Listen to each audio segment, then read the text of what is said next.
Hey everybody, thanks for tuning in to another Tuesday Cruiser Chat with Otram. Sorry about the missed last 2 weeks. 2 weeks ago was my dad's birthday, so I didn't do chat that Tuesday because I went over there for birthday dinner. And then last week I was out sick and could not drag myself off of the couch to come do chat. But feeling better now, so yeah, back on for chat. Trying to think what's new and exciting at the shop. We fired up the truck that got the new Toyota short block, and it was in the timing chain video. Or no, that one wasn't the timing chain video one. Anyway, we just fired up the truck that got the new Toyota short block in an 80 series. That was all good. Started filming video for 4-speed 40 series transmission and transfer case rebuild. I've got all the teardown footage filmed. I just need to edit it and make videos out of it. Built stainless exhaust for a Brazilian Bandeirante today, which was kind of interesting. You know, as much as those look like a 40 from the outside, they are not 40 underneath. They're a really weird mix of parts. So yeah, no super plan for tonight. Just whatever you guys want to talk about. I'll try to answer. Hey Jim, how's it going?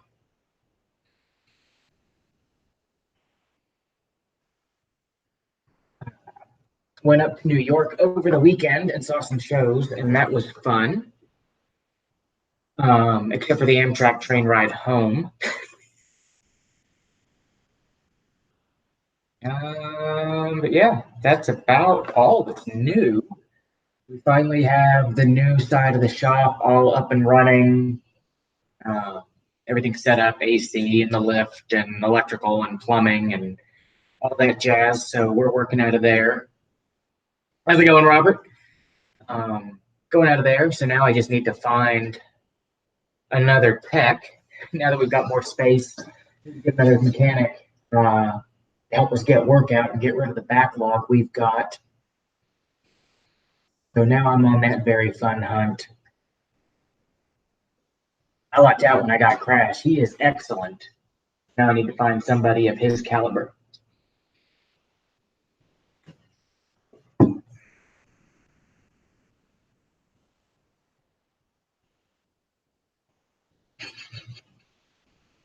That's a lot of 79 Broncos.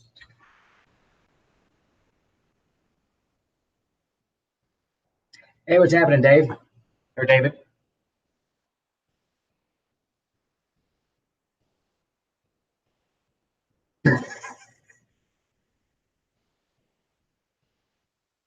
That's never good when somebody starts with, I made a mistake and want your opinion. And awesome that your truck did 1,400 miles with a trailer and not a problem.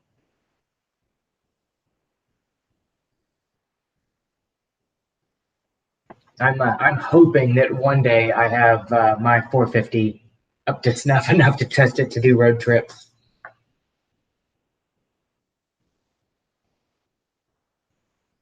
As much as I hate Fords, I do like the old Broncos.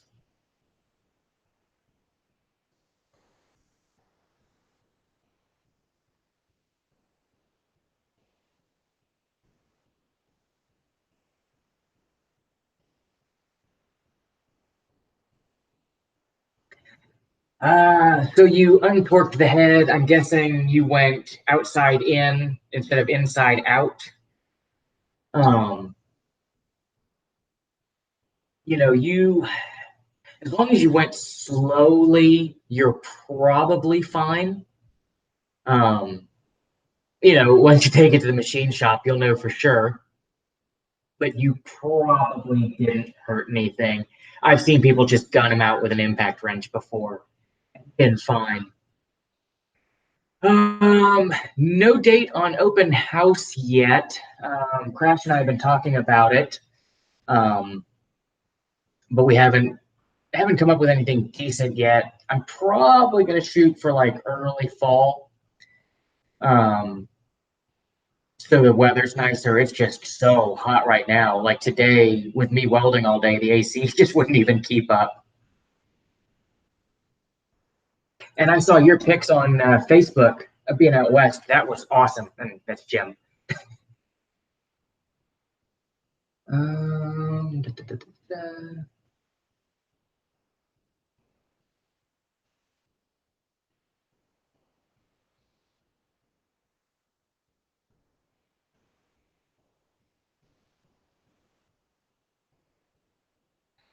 Yeah, I need to get on the open house thing.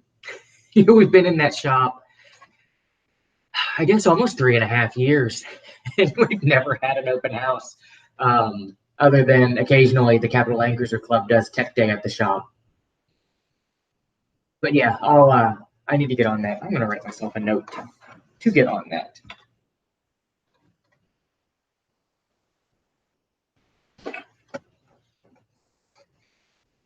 And I'm glad you were able to easily find the sensor.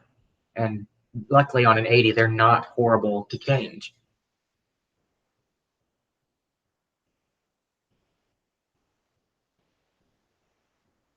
And yeah, if you went real slow pulling the head off, you're probably fine.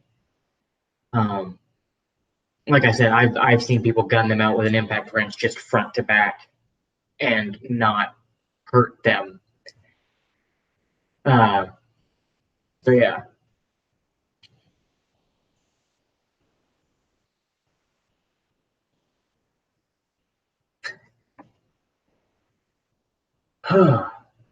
Yeah, I we went hiking in Arizona in the summer and it was so wicked hot out there.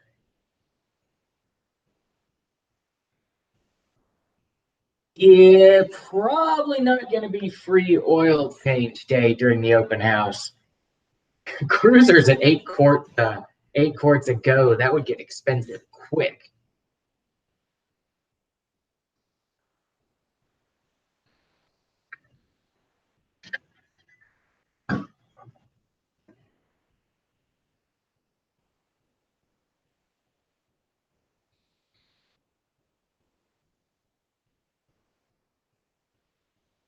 Dry heat is better than hot and humid. I will take dry heat any day. We were up in New York over the weekend and it was, about the same temperature as it is here in Virginia, but it seemed much cooler and I'm guessing it was less humid.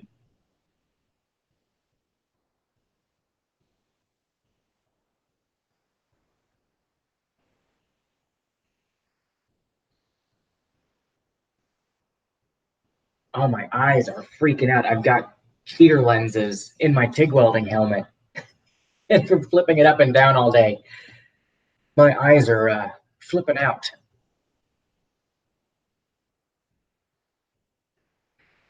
What do you need to do to be able to get on 40s?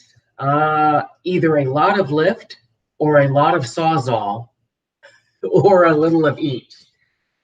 I think it's Swag Off Road that I just saw on Instagram. They did a 80 on 40s with no lift and redid all the wheel well openings, like bodywork them, did them right, and it looks amazing. I'm pretty sure it was Swag Off Road.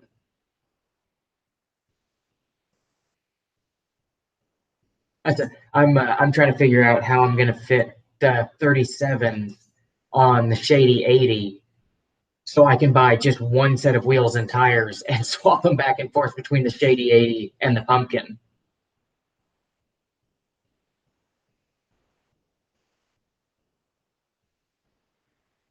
Best way to drain the the power steering system.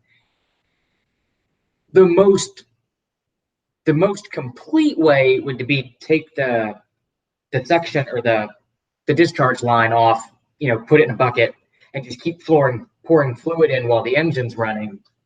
But it's real easy to wipe the pump out doing that.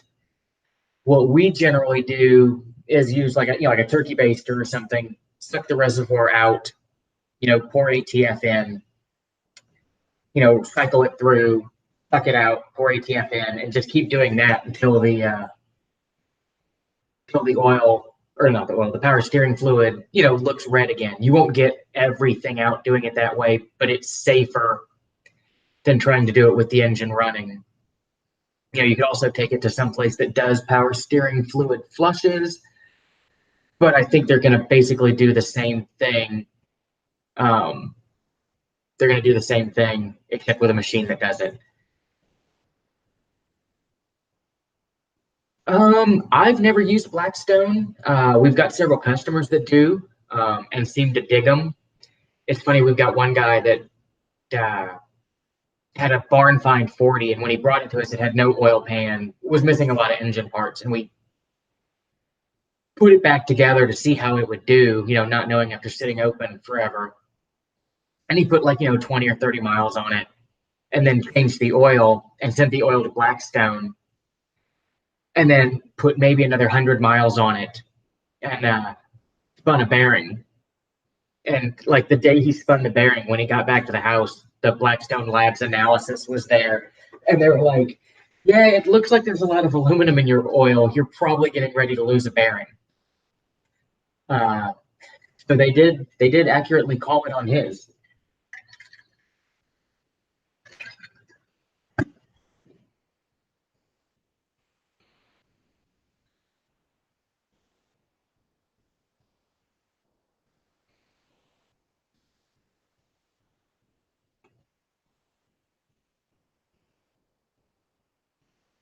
Um, on 80 series, it seems like they always need the oil pump cover O-ring combo mid, oil pump cover O-ring front main seal. It seems like every one of them needs it. And yeah, we've got a video of it. It's an older video. It's in the 80 series playlist, probably down towards the bottom now. But yeah, it's front pump seal, oil pump cover. Like every one of them needs. A lot of them need the distributor O-ring. Quite a few need the valve cover gasket.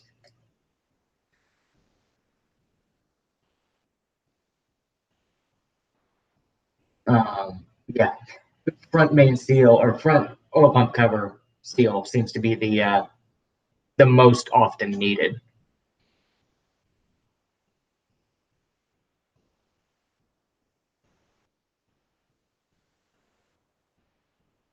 And I know I've got oil pump cover seal, and I know I've got Dizzy O-ring as videos.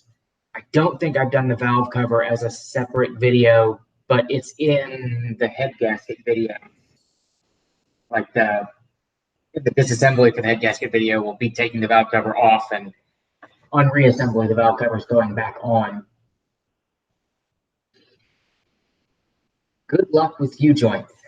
Whenever I need to do two, I always buy three, because it never fails that I mangle at least one U-joint in the set. Awesome. Yeah, I don't know. We didn't get the 105s here, so I never knew if anything crossed over to them or if they were a completely different beast.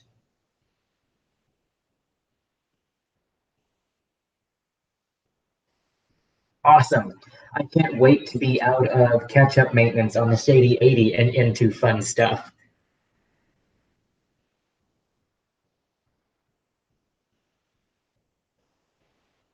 I did buy all the stuff to do the exhaust for it. I'm going to use mine as the prototype for the updated uh, stainless 80 exhaust, and hopefully get a local shop to mandrel bend all the tubing as one piece to speed up actually building them.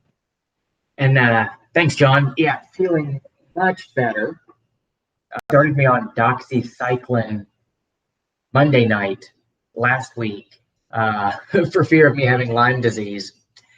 And man, that just put me in the gutter Tuesday and Wednesday.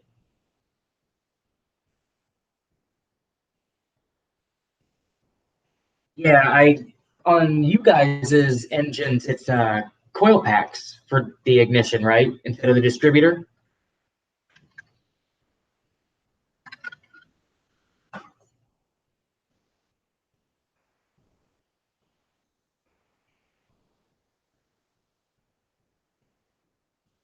Oh, and thanks, John. I appreciate it. I have not heard on the arrival for the turbo kit. Um, I saw Joey posted this afternoon on Instagram that all the downpipe stuff and all that jazz was getting finished up um, at his pipe guy. But I think he said they had to do it in two batches, and the second batch won't be for a couple of weeks. So I don't know where my guy falls in the waiting list.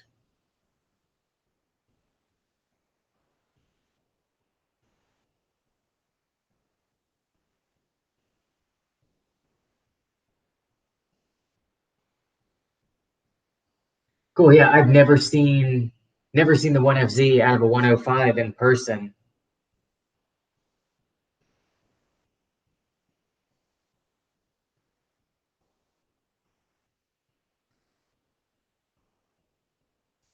Nope, don't freeze, internet.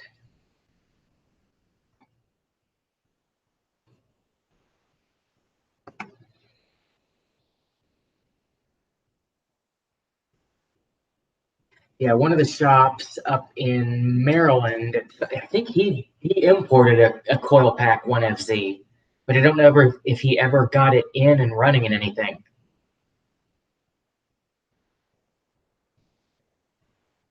Um, for the vast majority of heater hoses and that, we just use the bulk 5/8 heater hose, or I guess it's half-inch heater hose for some of the rear heater lines.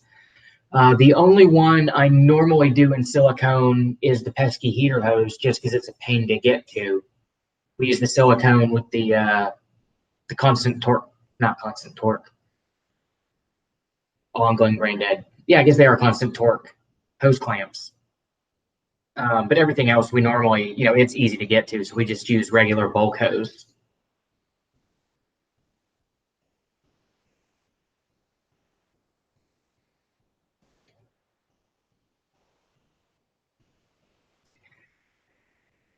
Yeah, I need to, I need to get back on the exhaust. Um, yeah, I've been slacking because the 80 series one takes me longer to build than I can reasonably charge for. So I'm trying to figure out how to expedite building them and make them quicker to get done. So yeah, it's on the project list. I just haven't gotten there. I haven't really thought about making headers, although I do have the header flange drawn up in CAD because I was going to build a turbo manifold for one of my customers. But then Joey started building his turbo kits, and it's like, why reinvent the wheel if Joey's going to build this? I'm not going to take the time to build a turbo manifold. I'll just wait for Joey's stuff. Um, yeah, I'll get on hoodies, and I'm going to add that to my list because that is easy enough. I can just change it in the shirt order place because I'm pretty sure they've got hoodies. For radiator, the big hoses we use OE Toyota for those. They're not horribly expensive, and they seem to hold up way better than the aftermarket stuff.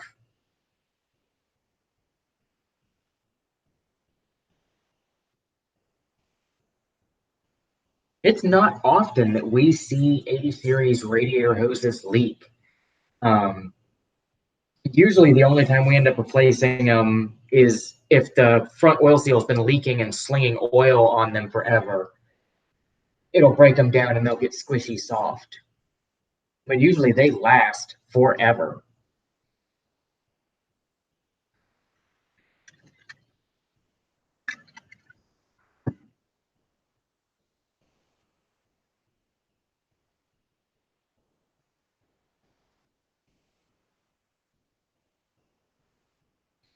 And I'm not 100% sure, but I'm pretty sure Joey at Wits End sells kits of all the factory hoses. If you don't have a local dealer that's awesome to deal with, um, Wits End, he seems to be making all kinds of maintenance packages, and he is awesome.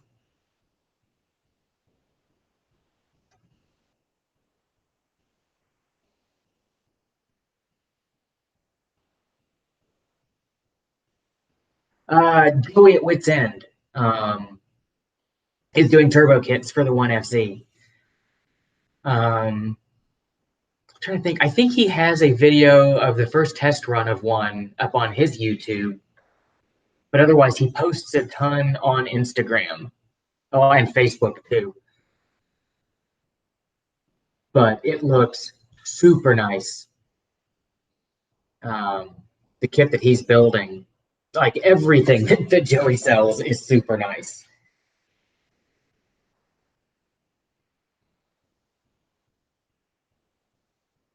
Yeah, I've got a couple of his tools that he sells for the 1FZ, and they're awesome.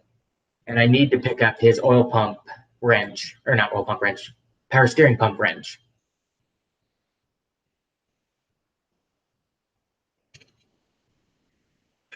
Yeah, yeah. Talking about the incoming turbo kit from Wits End. Yeah, I've seen a couple of pictures of, or different sets of pictures of 1FZ headers. It's just God, they would be so much work to build for not a ton of market. You know, the factory manifolds with the supercharger and like a MagnaFlow downpipe flow great. I don't know that you'd pick up enough on headers to make it worth the cost of making them.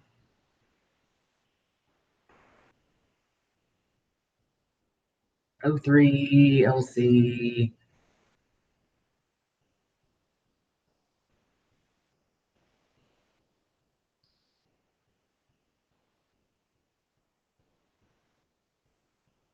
Kaylee, that's a good one. Um, I'm not sure because I'm trying to think of what what would cross between on and off the gas and going over bumps.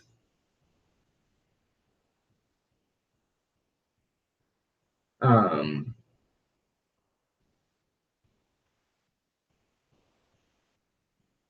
Easing on and off the gas pedal almost sounds like something in the front differential, like pinion bearing or something, is going wonky.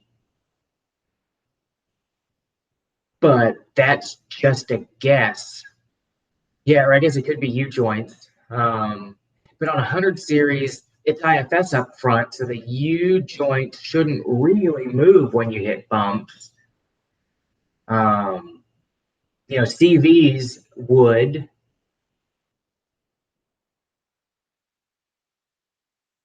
Bumps. Then that could be U joints, or it could be CV joints, or something in the front differential.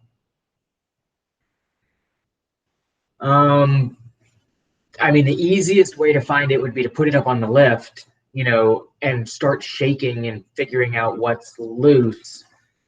Um,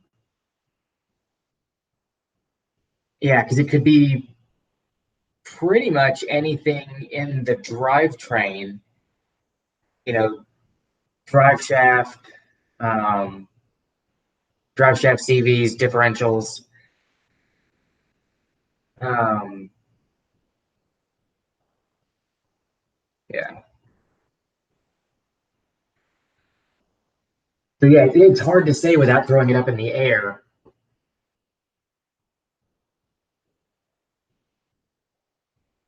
So the EGR valve itself, I've never actually seen that be the cause of the insufficient EGR flow on a 1FC. It's usually there's the little modulator that sits, kind of the little plastic round dealy that sits next to the EGR valve. It's usually that guy. There's a vacuum switching valve under the intake, or if you follow from the EGR valve over to the top of the intake manifold, there's a little short vacuum hose that goes to a metal tube that goes through the intake.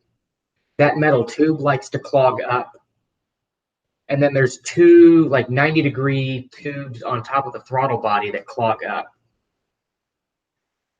Um, and a lot of times it's a combination of those. And it can be a real pain to track back and figure out which one it is, because a lot of times we see it's an intermittent fault.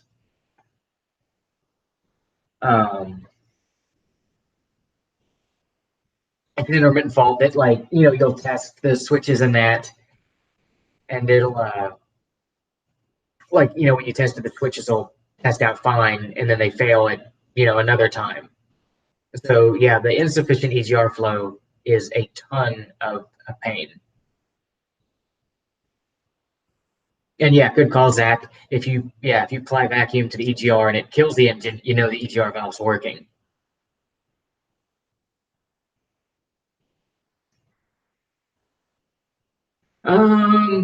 I usually use the IBS dual battery systems. They're easy to put in. They seem fairly reliable, and they're easy to use. And you can get a matching battery tray, like a mirror image from Toyota, which makes the batteries easy to put in. And I don't know what NPR parts are for the 1FZ.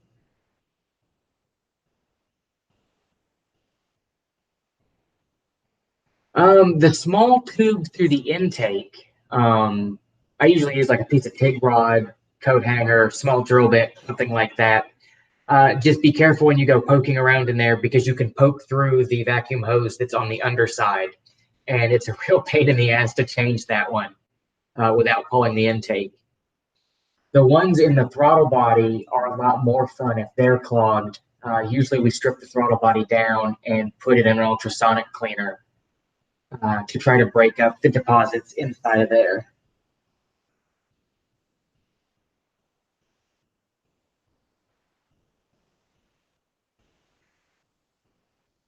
Awesome. Glad the videos were helpful for pulling the camshafts out. I'm super lucky. I've got the Schley tool that lets you change the shims without pulling the camshafts. But I guess if there were 17 that were out of spec, it would have been way faster to just pull the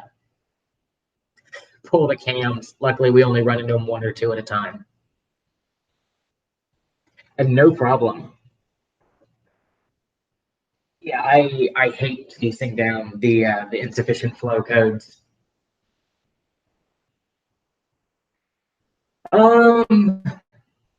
You can kind of sort of clean the throttle body.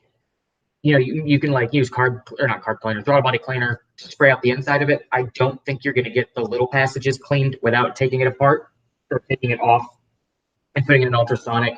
Because when they make that little 90-degree bend, there's just no way to get a good spray in there to clean stuff up. And the 94 cruiser transmissions seem pretty stout. I've only ever changed one so far, for actually slipping. We've done one in that 95, and I've done an FJ 62 for slipping. And hopefully my internet speeds back up, because it looks like I'm really blurry.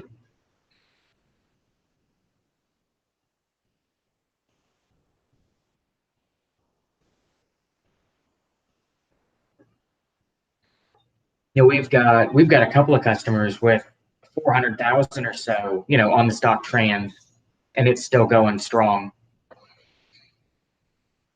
But it's not something I'd be overly concerned about.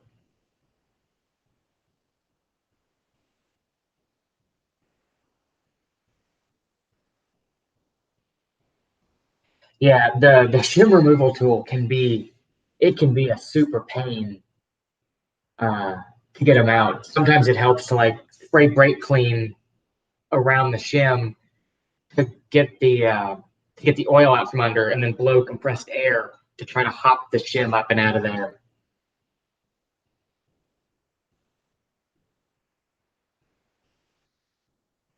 Um, Broken sway bar might cause a shimmy. If it's speed dependent, I'd lean more towards tires. Um, Most of the time when we see something with a speed dependent shimmy shake, it's almost always tires. And Steven, yeah, we are slammed. Um, but I might be able to squeeze in, just a once over, like a look over appointment, because that doesn't take too long. I just need a little bit of heads up to make sure I can have one of the tall lifts open, which is easier now that we have two tall lifts.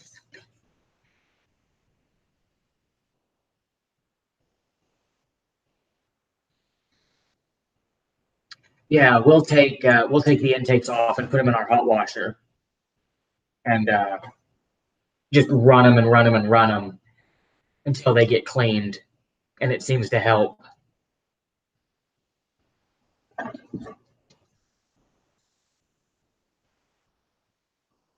And my wife just got home, so get ready for the dogs to go nuts and start barking. Cool, yeah, just let me know. We should be able to, squeeze in just a once over pretty quick.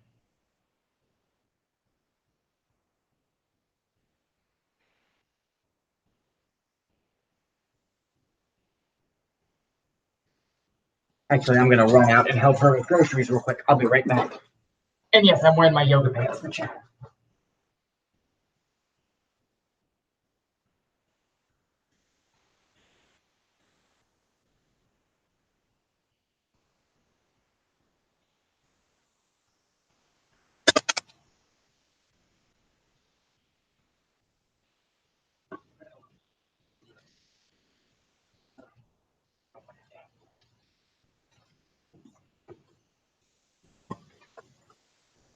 Okay, I'm back to chat.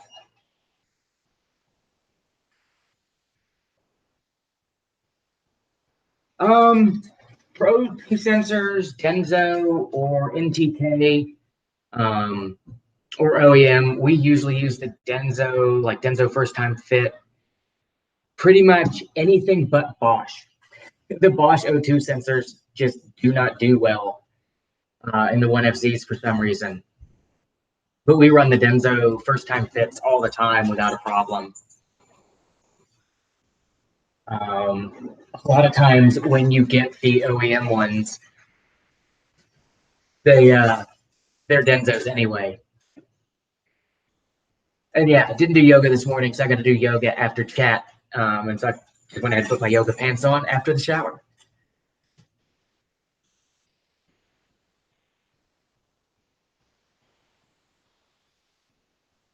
Nate, what truck, what engine?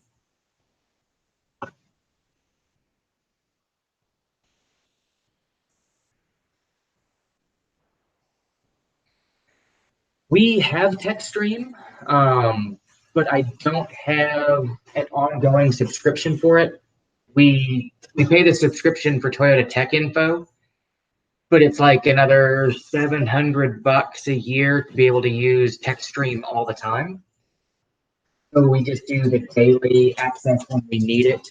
Um, Most of what we see is 95, 97, 80 series, and we've got a snap-on Solus scanner that does just about everything I could need to do on those. And I've also got an older Toyota Master Tech, which was the factory scan tool before TechStream. So that's fast and easy to hook up for everything prior to, I think, 2007. So I use the combo of those mostly. Um, I use TechStream on like 100 and 200 series on like really weird stuff. But we don't use it all that often, just because it's a pain to set up. You gotta get the laptop out and hook it all up and hook it to the internet. Um, and 93 runs rough at idle, but runs better on when you're driving. My first guess would be throttle position sensor. And yes, Zach's got a good point. What's the idle speed?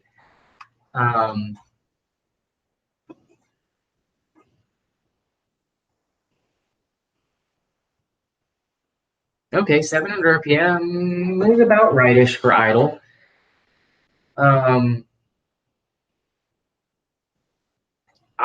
My guess would be throttle position sensor or coolant temp sensor, but those are just guesses. Do you have check engine light on at all?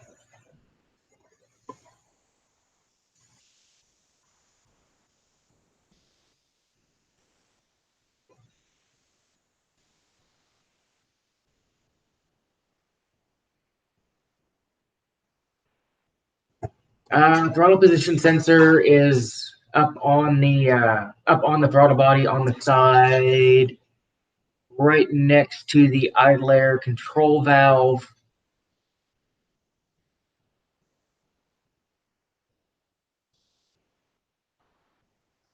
Yeah, and Zach's doing good at this drilling it down.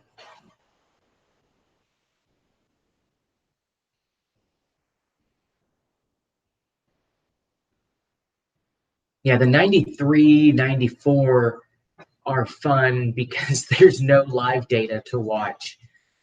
The 95 to 97, you can just hook up the scan tool and watch all the live data and see what looks out of whack. And intermittent makes it even more fun.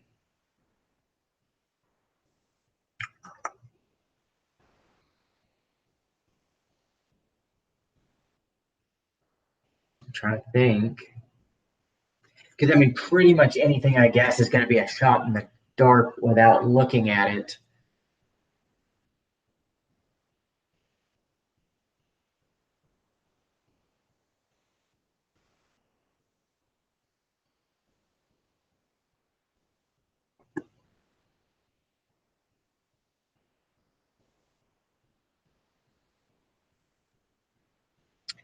Yeah, we get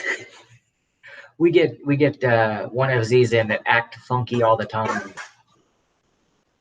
Uh, and a lot of times they happen so intermittently that you can't really sort it.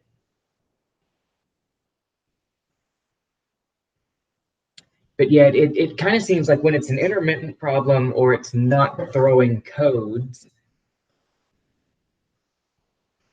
a lot of times we see it being the throttle position sensor.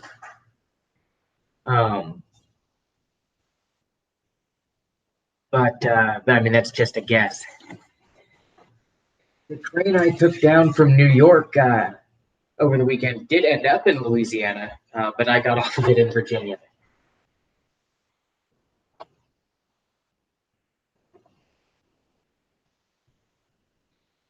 Yeah, the throttle cable isn't horrible to replace. It's some contortion to get it unclamped where it goes. There's a clamp on the bottom of the brake booster that it goes through right before it goes through the firewall, and it can be fun to get it unhooked from that. But otherwise, it's not too hateful to do.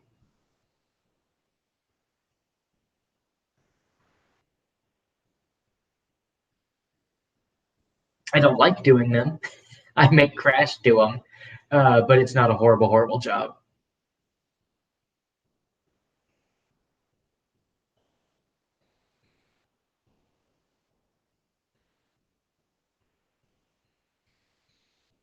I'm trying to think of anything else that would intermittently make a truck run rough, but at the proper idle.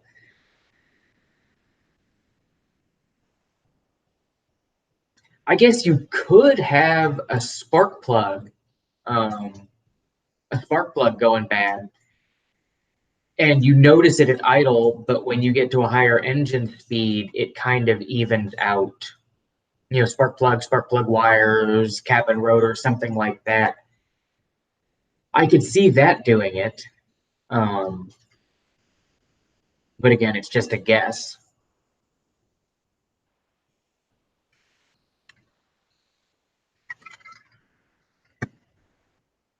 I guess it could be fuel supply, especially if you had an injector leaking. So it was over fueling at idle. Usually we see them, like if it's a fuel issue, it's at the other end of the spectrum. It's at high RPM or under load, but anything's possible.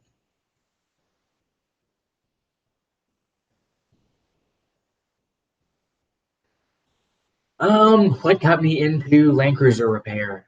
When I got my first truck and it broke, my dad was like, "Here's the factory manual. Learn how to fix it." Um, so yeah, just from working on my own stuff, my family's all got Land Cruisers. Um, so I was always working on my truck or family trucks, and just kind of fell into it. I did collision repair and restoration for a long time, and then decided that I wanted to do Land Cruiser repair, so I switched over to that.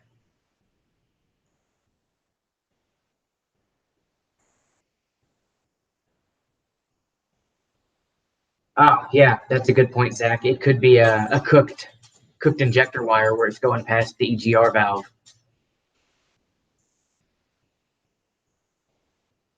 Yeah, and I guess a block strainer could do that, although I think that would happen more under load or higher RPM. And seals to send with the head to the machine shop. I would send them the valve stem seals. They're a real pain to do on a 1FZ because they're down under the buckets. And I normally pay my machine shop to do them just because I don't like doing them. And it's like our local guy charges me like $40 to change them. And when I do them myself, it takes me like an hour. So it's definitely worth the money. My favorite way to find vacuum leaks is we've got a smoke machine. So you take like the brake breather hose off or brake booster hose off, plug the smoke machine into it, and it makes a thick pressurized smoke that it spreads through the intake, and you just watch for where the smoke comes out, and there's your vacuum leak.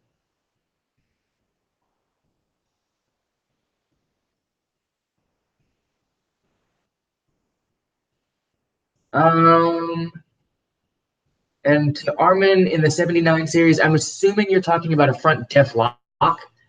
Um, we didn't get the 79 here, but I'm guessing it's similar to the diff locks we got. And if you're using those on pavement, it will jam the car and you will get tire spin. You're only supposed to use those in like really, really soft, loose type of conditions where the tire's able to spin.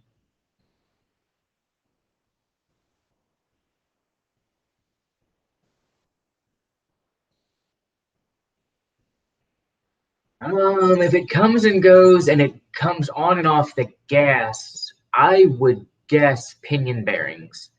But that's just a guess.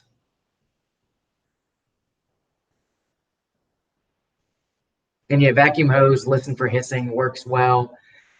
The super unsafe way to do it is to use starting fluid or propane. Spray propane or starting fluid around, and you listen for the RPM to change. And when the RPM changes, you've had your leak because it's sucking fuel in. Just watch out for spraying around electrical components. And Dave, are you tuning in from the days in, or did you finally get into your house?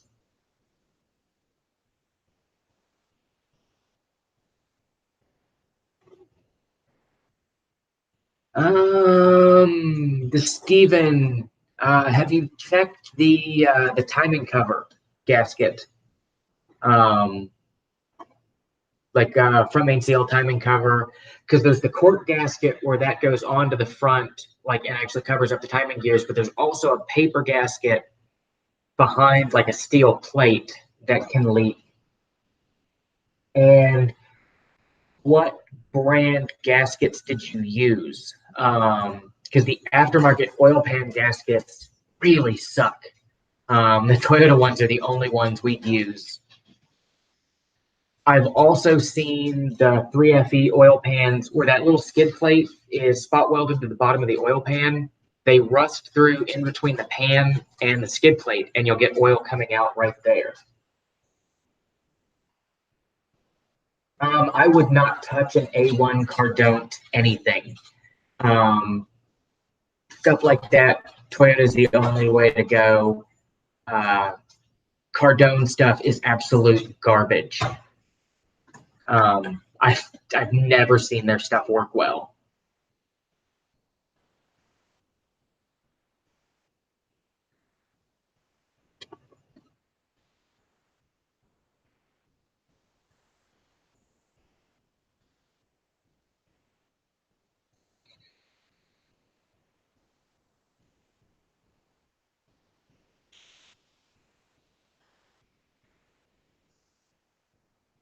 Yeah, on some of the stuff, the Toyota stuff's expensive, but it's worth it in the hassle of not having to do it over and over and over again.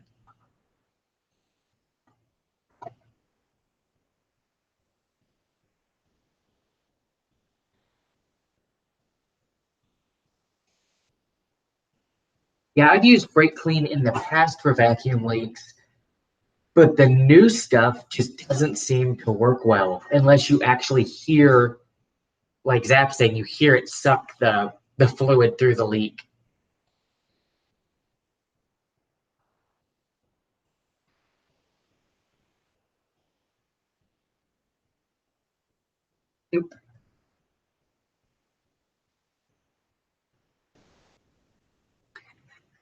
Yeah, the master reseal kit from Toyota has the crank sensor gaskets missing.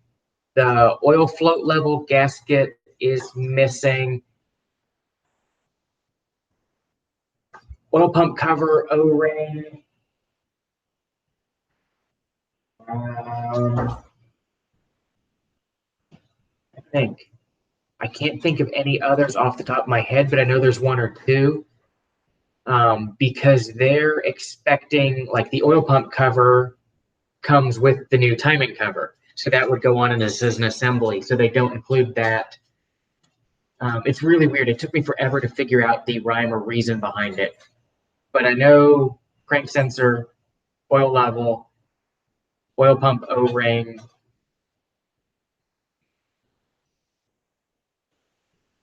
Oh, the two gaskets that go between the oil cooler and the oil cooler cover. The cover gasket is in the kit, but the two inside gaskets are not. I just had to order those because we ran into the same thing. And I feel like there's one of the coolant pipe gaskets is missing, but I can't think of which one off the top of my head.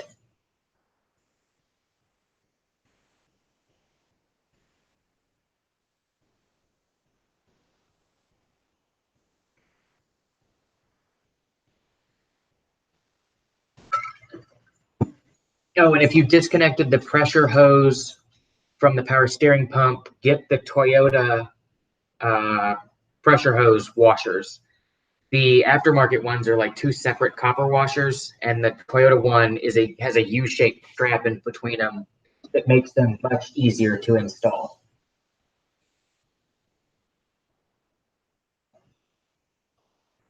We usually keep those in stock because I always forget to order them when I order the rebuild kits.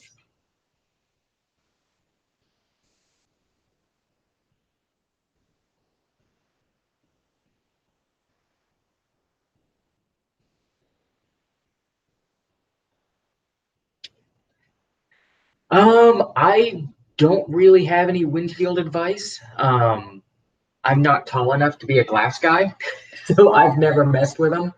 I have heard the factory stuff is better, but I don't have any like hard data to back that up. We've got a glass shop next door to the shop, and I usually just have them install whatever they suggest because they warranty them. And awesome. I'm glad the videos are useful for you.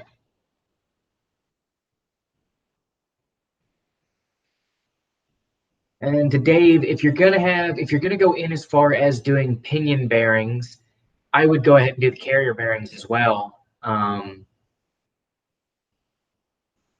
Just because you're gonna have the carrier bearings out to do the pinion bearings. So you might as well do them. And Art, I saw, I think it was Land Cruiser Phil's post about using the hydraulic fluid instead of ATF. I would be leery of that only because, like, I've seen people use power steering fluid in there and it wreaks havoc on the pumps and the racks. And power steering fluid is just a light hydraulic oil. I would stick with the ATF. It's cheap. It's what Toyota recommends. And I've never seen it cause any problems. And DTE is expensive. That's what goes in my lathe and the headstock, and it is not cheap. I think it's DTE. Any LC mechanic in Maryland? I don't know anybody that's Land Cruiser specific that I would recommend. I've heard good things. I think it's R&R Repair, but I'm not sure where he's at. It's Rick somebody. The guys on the Mid-Atlantic Overland group seem to like him, but I have no direct knowledge of him other than I've seen other people use him.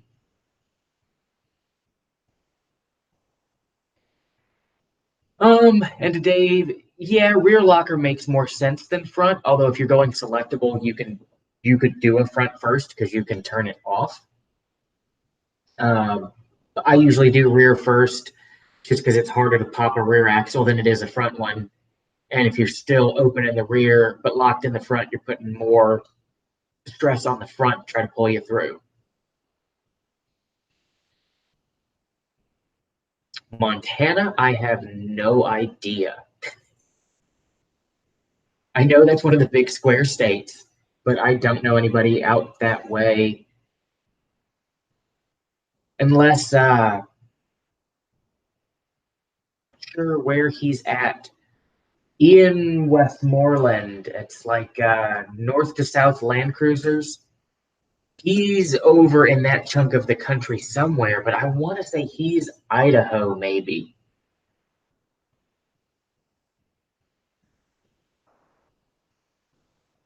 I'm not sure.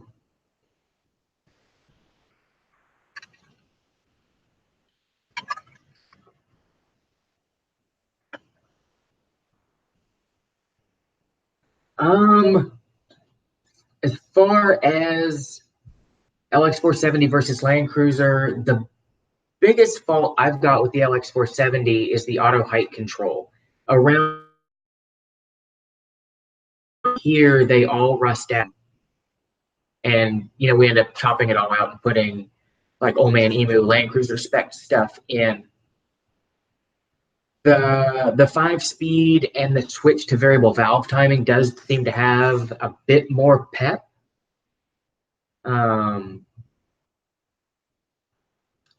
If your 2000 is in good shape, I don't know that you're going to gain a ton moving to a newer one. Other than possibly getting lower miles, and it being newer.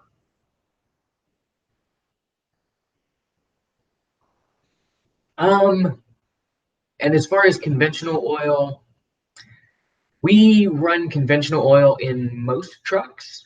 Unless the customer says, hey, put synthetic in it. I run synthetic in all of my own stuff.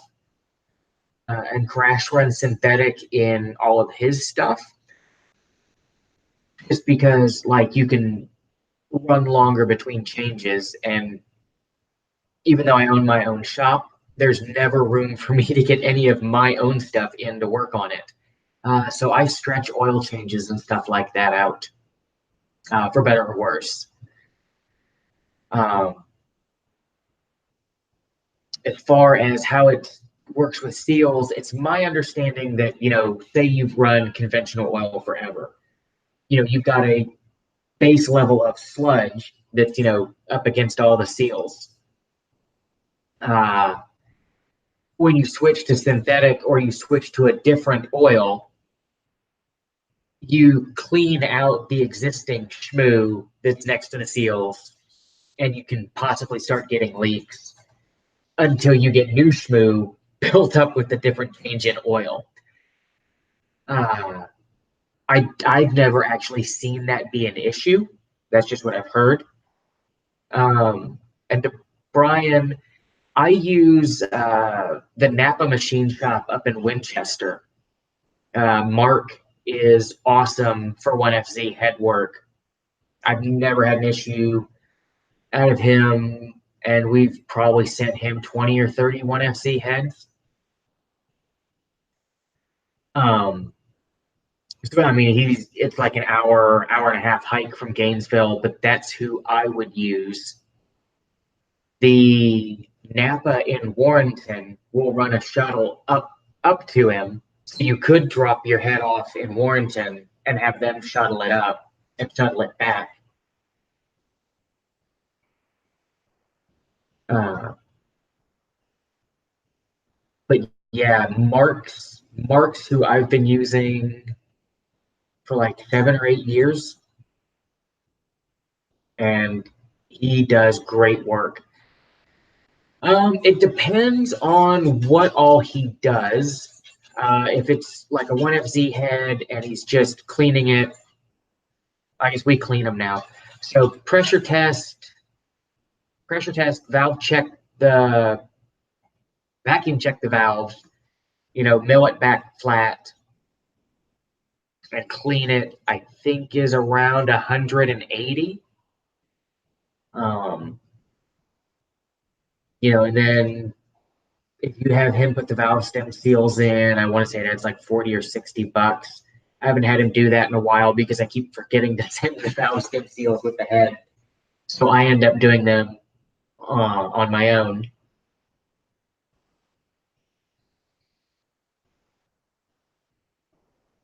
But yeah, he's reasonably priced.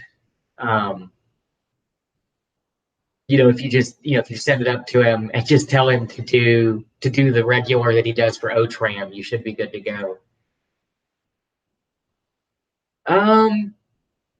We do the Thorley headers quite often, just because they're roughly the same price as the factory manifolds.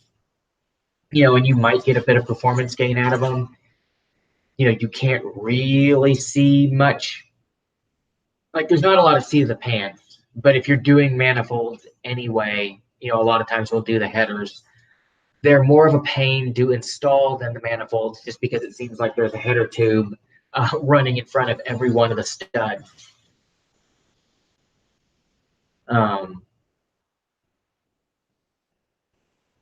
Yeah, in front of the studs.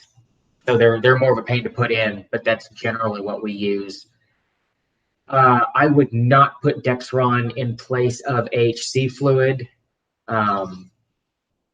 Switching fluids around like that in the base stock, you can destroy seals real quick. We had a customer put ATF in his brake system, and it destroyed every seal in the brakes. So I would be worried about doing the same, because I'm not sure what the AHC base stock is. It seems closer to brake fluid than hydraulic fluid.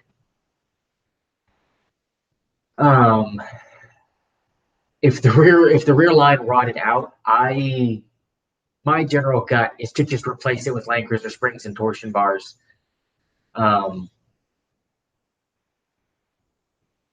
Yeah, because usually if they're rotten, if one line's rotten, the others aren't that far behind. And no special plans yet for the 50th of the live show. I just realized today that it was 49 when I set it up. So I hadn't even thought about that. And I think our Patreon is just Patreon.com/OTRAM.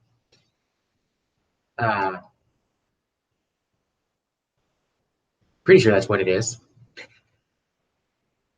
And stainless steel brake lines, are you talking about the flex lines or like all of the line, like the hard lines.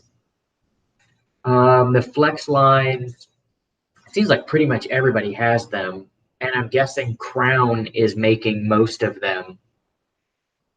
Slee makes nice ones. Metal Tech's got nice ones. I don't know if Iron Pig still has them, but theirs used to be nice, or were nice last time I used them. Yeah, the hardline, I don't know of anybody making stainless hardlines for the 80s. Awesome. Thank you, Sang, and thank you, Brian. I appreciate it. I really dig it when people hit the little money button at the bottom. The factory hardlines are stupidly cheap from Toyota.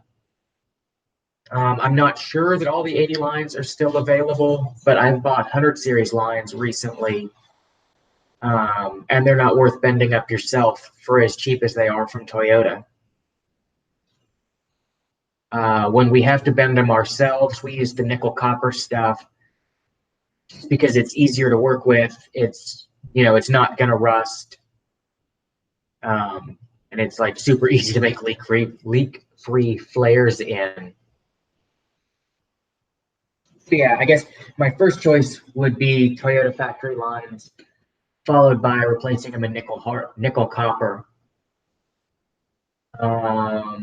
You could check like stainlesstube.com. I think it's maybe inlinetube.com or something like that. They were the ones that made the stainless stuff for the Jeeps, but I don't know that they do an 80 series kit.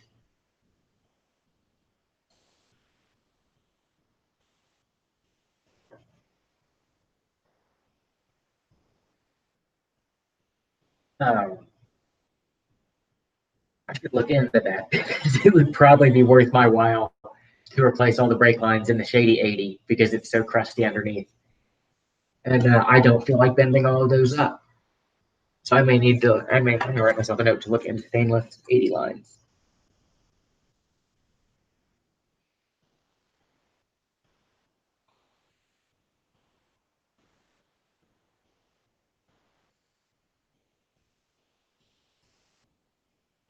Yeah, my first stop is the Toyota stuff just because it's already pre-bent. And the first set of lines lasted 20 some odd years. So that's a pretty good lifespan, especially around here.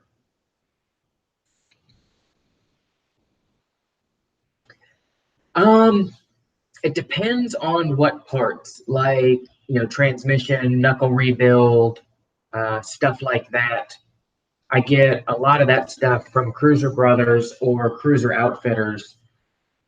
Day-to-day parts, like gaskets and seals, that I get from my local dealer. We do a ton of business with them. So they cut me a pretty good price, and because I order so much from them, they know what I use all the time, and they stock a ton of parts, so I can get a ton of 80 series and 100 series stuff same day, which is really nice. And then some stuff like stuff that crosses into the aftermarket where you can get the original manufacturer like ASIN and Denso. A lot of stuff like that I'll get from Amazon just because it's cheaper than anywhere else as much as I can say it.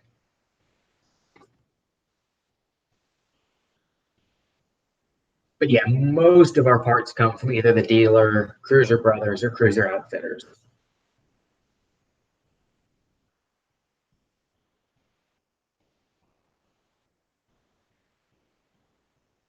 I want to say we did like 80 grand in parts from the dealer last year, which uh, which is crazy.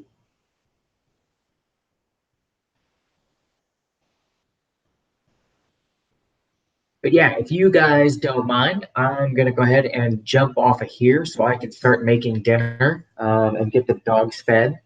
They're being super patient and not pacing, but they're both sitting here under my desk waiting for dinner. Uh, um, I've looked up pricing on McGeorge, but I've never actually used them. I used Bach in Massachusetts when I lived in Boston, but I haven't moved them or I haven't used them since we moved back here. McGeorge is supposed to have great prices and quick shipping, but I use Warrington Toyota for all my stuff. But yeah, I'm gonna go ahead and jump off here for the evening. Uh, Thanks to everybody that tuned in. And thanks to everybody or the guys that did tips. I really appreciate those. Um, those go into the Shady 80 fund. But yeah, thanks for tuning in. Sorry I missed the last 2 weeks, but I will be back again next Tuesday as usual. I will catch you guys later. Thanks again.